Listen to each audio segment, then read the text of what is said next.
Today's idiom is, you got us into this mess. This phrase directly assigns blame to someone for creating a difficult or unpleasant situation for a group.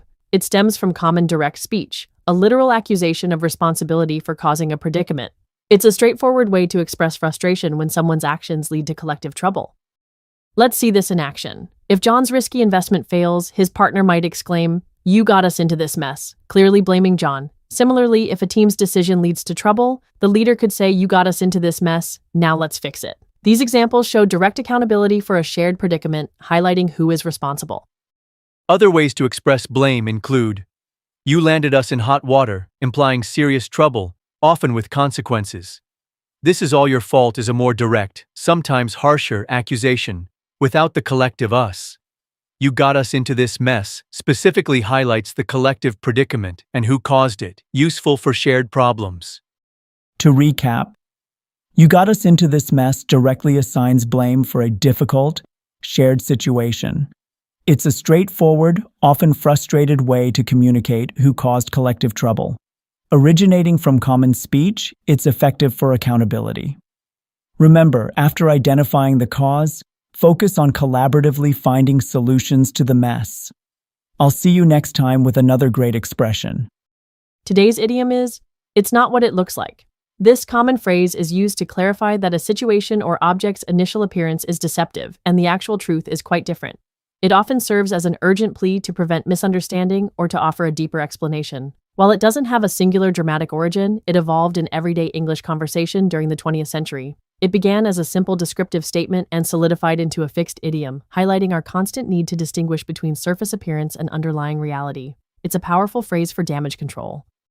Let's explore how it's not what it looks like. Functions in conversation. Imagine you stumble upon a scene that seems one way, but the person involved wants to correct your immediate assumption. For instance, in our first example, I walked in on my brother surrounded by pizza boxes and he immediately said, "It's not what it looks like. I'm actually helping a friend move." Here, the speaker uses the idiom to quickly address the obvious, potentially negative interpretation of the pizza boxes. Our second example, the strange-looking device in my garage. "Oh, it's not what it looks like. It's a prototype for a new eco-friendly water filter, not some alien gadget," shows the idiom used to dispel a comical or unusual misperception. Both scenarios illustrate its versatility in clarifying situations that appear misleading, whether mundane or quirky, by inviting a closer look or a deeper explanation beyond the superficial.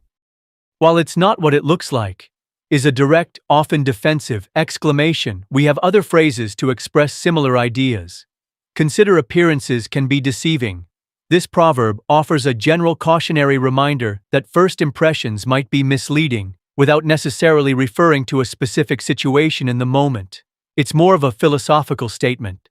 Then there's more to it than meets the eye. This phrase suggests a deeper, perhaps more complex, reality exists beyond the obvious. It implies hidden layers or intricacies. Our idiom, however, is an immediate, often urgent denial of a current, specific visual perception, used to correct an imminent misunderstanding. To sum up, "It's not what it looks like" is a highly practical idiom for those moments when reality defies initial perception. It's a quick way to halt misjudgment and signal that a different, often more complex explanation is coming.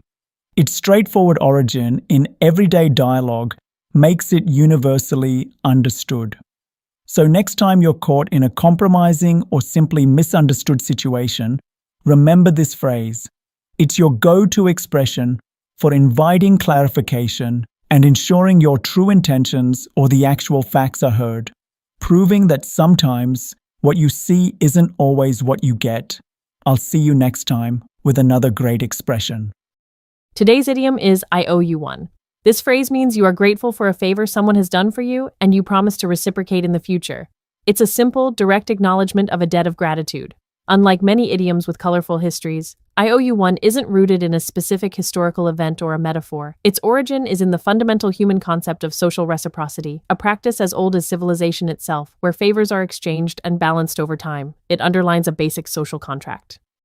Let's see how I owe you one works in context. Imagine your friend helps you with a difficult task, like moving heavy furniture. You might say, "Thanks for helping me move all those boxes. I owe you one." Here, it's an immediate expression of gratitude and a promise to return the favor. In another scenario, it can be used for a future exchange. For instance, if you cover my shift tonight, I owe you one next week. This clearly sets up a reciprocal arrangement, indicating that a favor given now will be returned later. Both examples show how versatile this simple phrase is for acknowledging a debt of gratitude or negotiating a future exchange of services. It's a cornerstone of polite social interaction. While I owe you one is widely understood, similar expressions include, I'll return the favor.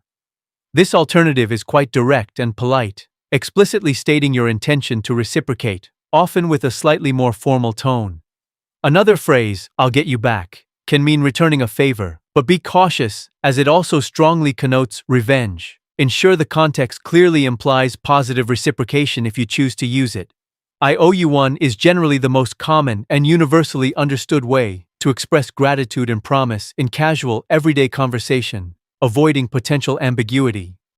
To sum up, I owe you one is a straightforward and essential idiom for acknowledging a favor and promising to reciprocate.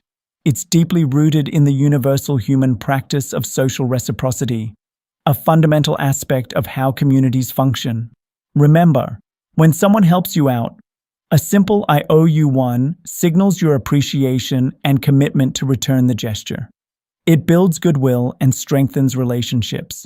So next time someone lends a hand, you know exactly what to say to express your gratitude and keep the cycle of kindness going. I'll see you next time with another great expression. Today's idiom is I got the short straw. It means you received the least desirable option or an unfavorable outcome. This phrase comes from the ancient practice of drawing lots with unequal straws. The person picking the shortest straw was assigned the unwanted task. Let's apply. I got the short straw. You might say, I got the short straw and had to clean the attic, meaning you got the worst chore. Or, Sarah got the short straw for team travel dates, implying she got the undesirable week. It describes receiving an unfortunate assignment. I got the short straw implies random, unfortunate selection. To be left holding the bag means unfairly responsible for a bad situation, like a failed project. To get the raw end of the deal implies receiving the worst part of an agreement. These convey unfairness with different nuances. I got the short straw expresses receiving an undesirable outcome. Originating from ancient lot drawing, it captures feeling stuck with the less fortunate option. When luck isn't on your side and you're assigned an unwanted task, confidently use this relatable idiom. I'll see you next time with another great expression. Today's idiom is she truly is the GOAT. It means someone is the greatest of all time in their field. This powerful acronym praises unparalleled excellence. The term originated in sports, notably linked to boxer Muhammad Ali in the 1990s and his wife's branding effort, later becoming widely adopted for top performers everywhere. Let's look at examples. When it comes to tennis, Serena Williams truly is the GOAT. This praises her as the sport's all-time best. In another context, her innovative designs prove she is the GOAT in fashion. Both use the GOAT to highlight someone's ultimate historic achievement and dominance in their respective areas. Similar phrases include, she's at the top of her game, or she's in a league of her own. Top of her game means current peak performance. In a league of her own implies unmatched skill. The GOAT, however, specifically denotes historical, all-time superiority, reserved for legendary figures, not just temporary success. To recap, she truly is the GOAT means she is the greatest of all time. This idiom, born in sports, now celebrates exceptional, enduring talent across any domain. It's the ultimate compliment for someone whose achievements set them apart historically. Use it to acknowledge truly unparalleled excellence. I'll see you next time with another great expression. Today's idiom is I've got a lot of mixed emotions. This means you're experiencing several different, often conflicting feelings simultaneously. It's like a cocktail of joy, sadness, relief, or apprehension. This phrase is descriptive, evolving from mixed emotions to articulate complex internal states since the 18th century. Let's see it in action. When she graduated, she had mixed emotions about leaving her friends but starting a new chapter. Joy for the future mixes with sadness. Next, the team won, but knowing their star player was injured, the fans felt mixed emotions. Happiness for victory is tempered by concern. Both show how opposing feelings naturally coexist. Conflicted feelings is a close synonym, expressing internal struggle. Torn between two feelings emphasizes a dilemma from opposing emotions. Mixed emotions describes various coexisting feelings broadly. Conflicted and torn imply stronger internal struggle or indecision. Use mixed emotions for a general blend, the others for specific internal conflict. To sum up, I've got a lot of mixed emotions conveys experiencing several different, often conflicting feelings simultaneously. This descriptive phrase naturally evolved to articulate complex human internal states. Next time you feel a swirl of joy, sadness, or relief, remember this idiom. It's a perfect way to express that complicated blend of feelings succinctly. Keep practicing. I'll see you next time with another great expression. Today's idiom is, I've seen worse. This phrase means that while a current situation or item might not be perfect or ideal, it's certainly not the worst you've encountered, suggesting a degree of acceptance or resignation. It's a very common, straightforward expression that likely emerged from everyday conversational comparisons throughout the 19th and 20th centuries, becoming a simple way to express mild disappointment combined with a recognition that things could be much more challenging. It highlights resilience and a realistic perspective. Let's see, I've seen worse. In action with a couple of examples. For our first scenario, imagine you're talking about a new gadget that isn't quite meeting expectations. You might say, the new coffee machine makes lukewarm coffee, but I've seen worse. At least it works. Here, the speaker acknowledges a flaw, but also accepts it, recognizing it's not a catastrophic failure. Now, for a second context, consider discussing accommodations while traveling. You could remark, our holiday apartment isn't luxurious, with a small bathroom, but honestly, I've seen worse in terms of cleanliness. In both cases, the idiom conveys a sense of mild complaint or observation, yet also a practical acceptance that things could be far more problematic. It's a way of putting a minor issue into perspective. While I've seen worse suggests personal experience with past difficulties, other phrases share a similar sentiment. It's not the end of the world is a great alternative when you want to minimize the importance of a problem, emphasizing that it's minor in the grand scheme. Another close relative is could be worse. This expression is nearly identical in meaning, often used more as a direct, brief comment on a situation's current state, perhaps even a bit more stoic. Choose I've seen worse. When you want to ground your assessment in your personal history of overcoming challenges, adding a layer of lived experience. To sum up, I've seen worse is a wonderfully practical idiom. It lets us acknowledge a less than ideal situation without dwelling on negativity, drawing on our personal history to provide perspective. Rooted in simple, everyday comparison, it's a testament to human resilience. So, next time something doesn't quite go to plan, or an item isn't top-notch, remember this idiom. It's a perfect way to express that while it's not perfect, you can handle it, because you've truly faced more challenging circumstances before. Keep practicing. I'll see you next time with another great expression.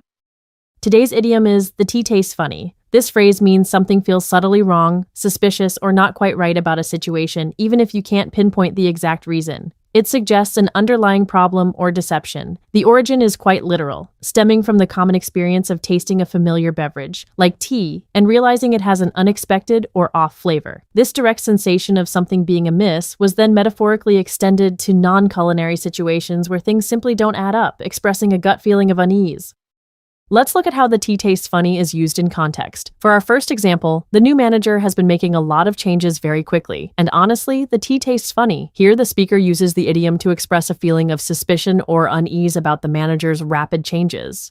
There's no clear evidence of wrongdoing, but the situation just doesn't feel right. Our second example is, everyone is acting overly cheerful about the project's delay. The tea tastes funny, I think they're hiding something. In this case, the unusual cheerfulness in the face of a delay raises a red flag for the speaker. The funny taste here is the subtle discrepancy between people's reactions and the actual situation, leading to a suspicion that there is more to the story than meets the eye. Both examples demonstrate how this idiom captures a gut feeling that something is amiss. Now let's explore similar expressions. Something smells fishy is quite close, conveying a strong sense of suspicion or dishonesty. The tea tastes funny can be more subtle, suggesting something is just off without necessarily implying direct malice. Though deception is often hinted, there's more to it than meets the eye, also suggests hidden information or complexity. However, it doesn't always carry the same negative or suspicious connotation. It means a situation is simply more intricate than it initially appears, focusing on layers of detail rather than necessarily an underlying problem like our idiom. To wrap up, the tea tastes funny is a wonderfully evocative idiom for when you have a gut feeling that something isn't right. It comes from the literal experience of an off taste, now used to describe a suspicious or unsettling situation. Remember, it's about that subtle sense of unease or doubt when facts don't quite align or intentions seem unclear. Next time you encounter a situation that just doesn't sit well with you and you can't quite put your finger on it, you can confidently say, "The tea tastes funny." It's a great way to express your intuition. I'll see you next time with another great expression. Today's idiom is, "That's a steal." This phrase describes a situation where you acquire something for a surprisingly low price, making it an excellent deal or bargain. Imagine finding a high-quality item significantly discounted. You'd exclaim, "That's a steal." Its origin traces back to the commercial world of the 19th and early 20th centuries in the US and UK. The idea is that you're getting something so cheaply, it's almost as if you stole the deal, implying you paid far less than its actual value or market price. It's a vivid way to express incredible value. Let's look at how we use "that's a steal" in everyday conversations. Our first example is, "I bought this vintage jacket for only $10. That's a steal." Here, the speaker is thrilled about the low price of the jacket, implying its value is much higher. It's a common reaction when you find a great bargain, especially on unique items. Our second example illustrates a similar sentiment for a more high-tech item. "The new smartphone is on sale for half price this week. That's a steal for such advanced technology." In both cases, the idiom emphasizes the perceived disparity between the low price paid and the high value received. It highlights the joy of getting an amazing deal. While "that's a steal" perfectly conveys an amazing deal, there are similar expressions. A bargain is a more general term for something bought cheaply. You might say, "That shirt was a bargain," simply meaning it was inexpensive. A fantastic deal emphasizes the positive nature of the transaction without necessarily implying a surprisingly low price, just a very favorable one. "That's a steal" carries a stronger sense of surprise and incredible value, suggesting the price is almost unbelievably low. Use that "'s a steal" when you want to express genuine astonishment at how good the price is. To recap, that "'s a steal" describes an exceptionally good deal where an item is purchased at a surprisingly low price relative to its actual worth.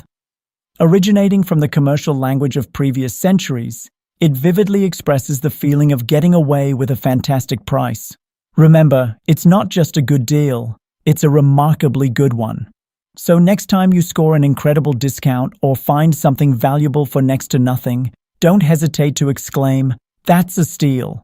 Keep practicing these idioms to make your English more natural and expressive. Great job today. I'll see you next time with another great expression. Today's idiom is, "Now is the time to decide." This powerful phrase emphasizes that we have reached the critical moment where a choice must be made or an action taken without further delay.